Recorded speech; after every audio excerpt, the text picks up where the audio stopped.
Hello welcome back to my YouTube channel Sindhu's diaries. ఇవాళ నేను చేయబోయే రెసిపీ వచ్చేసి చోలే మసాలా కర్రీ. సో ఇంకా ప్రాసెస్లోకి వెళ్ళిపోదాం.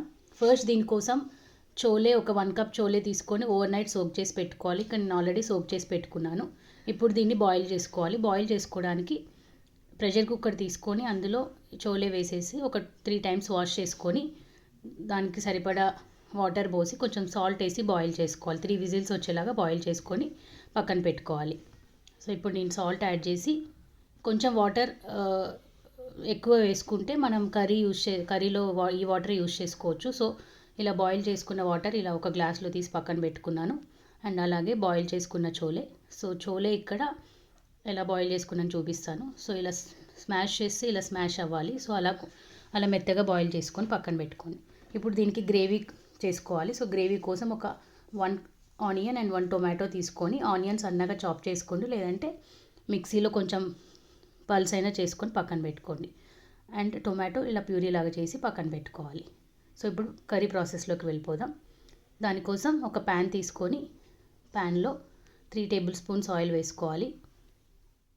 ఆయిల్ వేడయ్యాక దీంట్లో హోల్ గరం మసాలా వేసుకోవాలి. సో ఇక్కడ నేను బిర్యానీ ఆకు, దాల్చిన చెక్క, లవంగము, పువ్వు అండ్ ఇలాచీ వేసుకొని కొంచెం జీరా వేసుకొని ఫ్రై చేసుకున్నాను.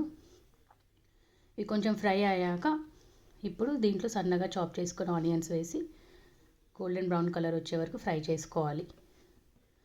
ఆనియన్స్ కొంచెం లైట్ గోల్డెన్ బ్రౌన్ కలర్ వచ్చాక అప్పుడు దీంట్లోనే జింజర్ గార్లిక్ పేస్ట్ కూడా వేసుకోవాలి.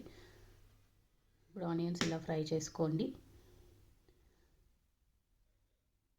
ఆనియన్స్ పేస్ట్ లాగా చేసుకున్నా పర్లేదు, ఇలా లైట్గా చాప్ చేసుకున్నా పర్లేదు.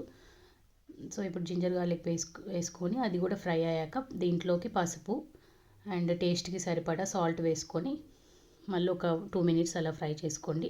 ఇప్పుడు దీంట్లోకి టొమాటో ప్యూరీ యాడ్ చేసుకుంటున్నాను. ఈ టొమాటో ప్యూరీ పచ్చిది కాబట్టి కొంచెం అది ఫ్రై అయ్యి ఆయిల్ సపరేట్ అయ్యే వరకు ఇలా ఫ్రై చేసుకోవాలి. సో మూత పెట్టి ఫ్రై చేసుకున్నాను. సో ఇప్పుడు ఫ్రై అయ్యాక ఇందులోకి మనం స్పైసెస్ యాడ్ చేసుకోవాలి. సో 2 టేబుల్ స్పూన్స్ కారం వేసుకున్నాను అండ్ 1 టేబుల్ స్పూన్ ధనియా పౌడర్ అండ్ ఇందులోనే నేను 1/2 tablespoon Kashmiri red chilli powder వేస్తున్నాను. మీ దగ్గర ఉంటే వేసుకోండి, లేదంటే స్కిప్ చేయొచ్చు. Next 1 tablespoon garam masala వేసేసి ఇప్పుడు ఈ స్పైసెస్ కొంచెం మాడకుండా ఇందాక మనం బాయిల్ చేసుకున్న వాటర్లో కొంచెం వాటర్ వేసేసుకొని బాగా మిక్స్ చేసుకోండి. ఇప్పుడు సో కలర్ చూసారు కదా, కాశ్మీరీ రెడ్ చిల్లీ పౌడర్ వేసాం కాబట్టి కొంచెం మంచిగా రెడ్ కలర్లో కనిపిస్తుంది.